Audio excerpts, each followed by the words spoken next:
Bonjour les CE2, bonjour les élèves, je vous présente mon nouveau copain. C'est mon pote l'ananas. Il est beau, hein?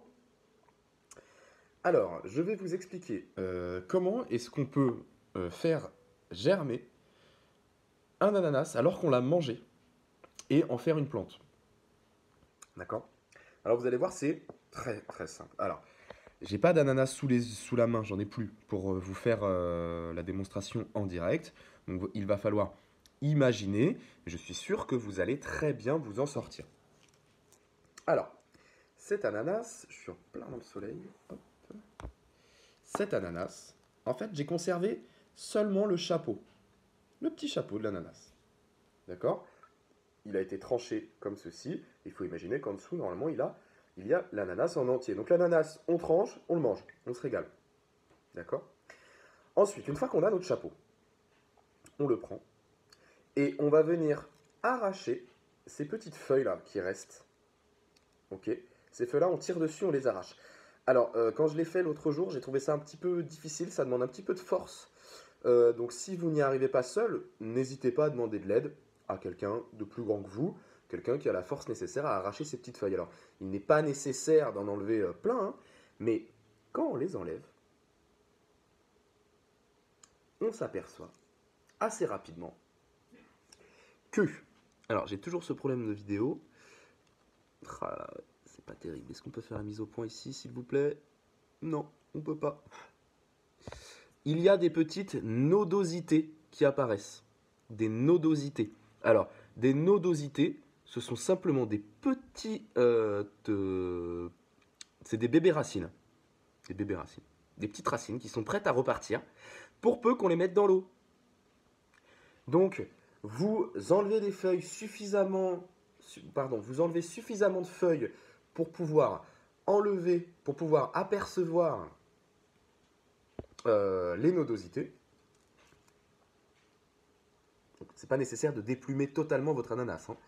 Vous avez vu, moi il m'en reste une bonne partie. Et puis ensuite, vous trouvez un récipient pour le plonger dans l'eau. D'accord? Alors, petit conseil, il ne faut pas attendre que l'ananas soit trop vieux. Sinon, il aura déjà commencé à moisir et ce sera trop tard. Pour rien vous cacher.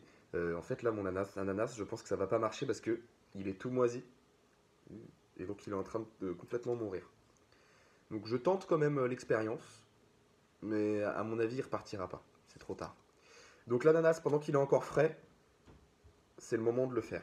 D'accord? Voilà, donc à vous, quand vous aurez un ananas, ne sortez pas faire des courses juste pour acheter un ananas. Ok, on fera ça plus tard si vous n'en avez pas. D'autant que c'est pas nécessaire d'abuser des ananas parce que ça pousse à l'autre bout du monde, donc d'en manger c'est quand même un petit peu polluant. Maintenant, je vais vous donner des nouvelles de mon copain l'oignon. Vous vous rappelez comme il était tout petit? Et alors là, regardez. Vous avez vu comme il a grandi, mon oignon? Alors, on observe deux choses. Un, deux. D'abord, les feuilles se sont développées. Les feuilles se sont développées. J'en compte une, deux, trois, quatre, et j'en ai une cinquième qui est en train de se former ici. De plus, mes petites racines d'oignon qui étaient toutes sèches, et ben regardez, je vais m'approcher, regardez, elles sont toutes droites, toutes hydratées, elles sont en train, donc hydratées, je vous rappelle que ça veut dire qu'elles sont, elles ont de l'eau à l'intérieur d'elles, et elles sont en train de se développer, il y en a même des nouvelles qui ont apparu. Hein, celles qui sont très blanches, ce sont les nouvelles racines. Celles qui sont marronâtres, c'est les anciennes. Elles, à mon avis, elles vont pas très bien. Elles vont finir par tomber. Voilà. Donc mon oignon, là, si j'avais de la terre, je pourrais aller le planter, ok, en le remplissant de terre jusque-là, en le mettant dans la terre jusque-là, pardon, en laissant dépasser juste les feuilles. Dans une prochaine vidéo, ça va venir, je vous montrerai ma petite serre extérieure dans laquelle j'ai semé plein de choses qui sont en train de germer. Alors maintenant, comment vont mes lentilles et mes haricots? Mes lentilles vont très bien. Ceux qui m'ont envoyé, qui ont fait l'expérience et m'ont envoyé des photos, vidéos, vous avez vu, et on a vu ensemble que eh bien, les lentilles sont bien en train de germer et qu'il est en train d'apparaître des petites plantules. Alors, si vous observez vos graines les plus développées, j'essaie de vous en trouver. on peut voir la chose suivante. Voilà, là j'ai un beau spécimen. Magnifique. Regardez-moi ces belles lentilles. Plein soleil. On voit rien. Cette lentille, vous pouvez voir qu'au milieu, il y a la lentille, que je la tiens par une petite partie, une partie qui est blanche. Ça, c'est la future racine de la lentille. Elle a qu'une envie, c'est de s'enfoncer dans le sol. Et au-dessus, on peut d'ores et déjà voir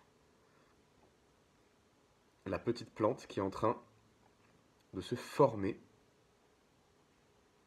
Et on voit déjà des petites feuilles qui apparaissent. Alors,